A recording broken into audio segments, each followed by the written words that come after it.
کتابوں میں جو افضل ہے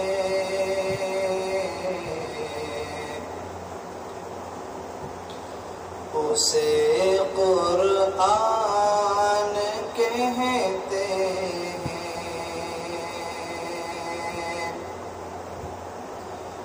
کتابوں میں جو افضل ہے اسے قرآن کہتے ہیں۔ اتارا ہے اسے جس نے اسے رحمان کہتے ہیں۔ اتارا ہے اسے جس نے اسے رحمان کہتے ہیں۔ سجا لے اپنے سینے میں جو اس کے 30 پاروں کو،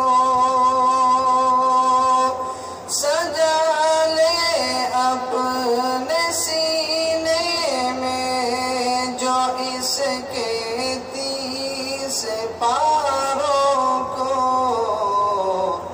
زمانے بھر میں اس کو حافظ قرآن کہتے ہیں۔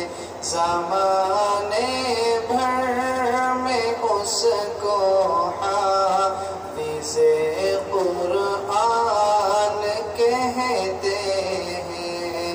کتابوں میں جو افضل ہے اسے قرآن کہتے